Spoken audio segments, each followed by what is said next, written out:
All right, welcome to The Explainer. Today we're diving into a story that's written into every single one of our cells. It's a story that starts with just one tiny instruction, but unfolds over an entire lifetime. So have you ever wondered about that? How can one little gene write a whole life story? Well, that's exactly what we're looking at today, by following the incredible journey of the gonad. This is the organ that makes our sex cells and hormones, and its story is basically a masterclass in how our biology works. So our story starts way back in the quiet darkness of the womb. There's this tiny, unassuming structure called the primordial gonad, and it holds the potential for two profoundly different futures. This is the first and maybe the most critical fork in the road of our development. So what is this primordial gonad? Well, you can think of it like a blank slate. It's this little ridge of tissue, and at this early stage, it's identical in every single embryo. It's just waiting for a crucial instruction that's going to determine its destiny. So what's the instruction? What's this signal it's waiting for? Well, it all comes down to this tiny piece of genetic code called the SRY gene. It stands for the sex-determining region of the Y chromosome. And the presence or absence of this single gene acts like a master switch, kicking off a whole cascade of development. Okay, so this flowchart might look a little complicated, but the main idea is actually super simple and honestly pretty powerful. Let's follow the path on the left. See, if that SRY gene is there, boom, it sets off a chain reaction that leads to a testis. But if it's not there, like on the right, the gonad just follows what we call a default path and becomes an ovary. It's just amazing how one little genetic yes or no can change absolutely everything. Right. So once the gonad's fate is sealed, it starts pumping out hormones that act like a set of construction orders. For the male path, you've got testosterone, which tells the Wolffian ducts to get building. But at the same time, another hormone, AMH, comes in and starts demolishing the potential female parts. Now, on the female path, it's actually the absence of those hormones that's key. Without them, the Mullerian ducts get the green light to flourish and build the female reproductive tract. So, okay, the hardware's built, the plumbing is in. Now what? Well, now you need the software, a really sophisticated command and control system that's going to run for the rest of your life. And that system is this, the hypothalamic pituitary gonadal axis, or just the HPG axis for short. It's this brilliant feedback loop that connects your brain, specifically the hypothalamus and pituitary gland, with your gonads. And this thing is going to be in charge of your hormones from puberty all the way through old age. Let's break down who the key players are here. You can think of it like a constant conversation. The hypothalamus, up in the brain, kicks things off. It sends a signal to the pituitary. The pituitary then goes, okay, got it, and tells the gonads what to do. The gonads then make the hormones, which go out and do their job in the body, and this is the cool part, they also send a message back to the brain, saying, hey, levels are good, or we need more. It's this elegant little loop that keeps everything perfectly in balance. Now, for your entire childhood, this HPG axis is pretty quiet. It's like a big engine that's just idling.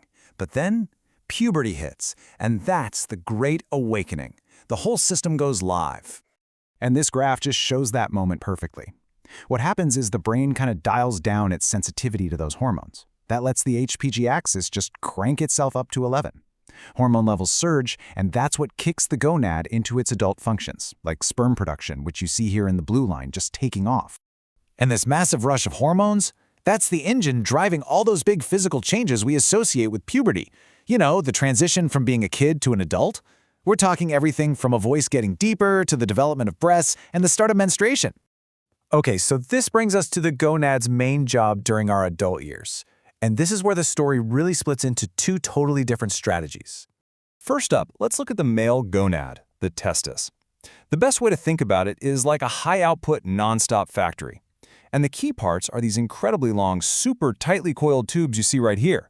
So inside these tubes, they're called seminiferous tubules, sperm production is just always on. It's a continuous process. And get this, if you were to stretch them all out, they could be up to 800 meters long. It's a real team effort inside too. You've got Leydig cells making the testosterone to power the factory, and then Sertoli cells acting like the support crew, basically nurturing the sperm from start to finish. Now, the female gonad, the ovary, plays a completely different game. It is not a constant factory. Instead, it operates on this beautifully tuned, highly precise monthly cycle. So instead of just churning things out nonstop, the ovary follows this really precise cyclical rhythm that you see laid out here. It's all about maturing and releasing just one egg per cycle, and the whole thing is orchestrated by this carefully choreographed dance of hormones rising and falling. So why the difference? Well, it's a strategy of conservation and precision, not quantity.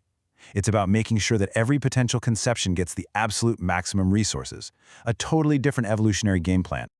But, this peak performance can't last forever. And that brings us to the final chapter in the Gonad story, one of gradual and totally inevitable change. If we look back at our graph, we can now see the rest of the male story.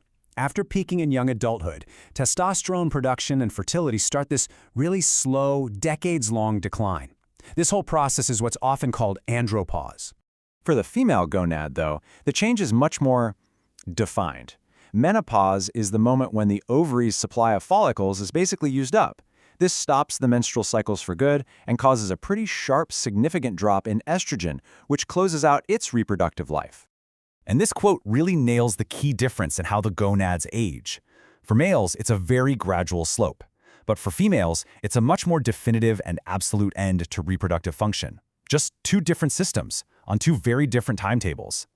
And there you have it. We see how a single gene kicks off a whole lifetime of hormonal rhythms that literally shape our development and our function. The gonad story is just so deeply tied up with our own. Its journey really does shape so much of who we are. Which kind of leaves us with this huge, fascinating question, right? Where does that biological script end, and where does our own individual story truly begin?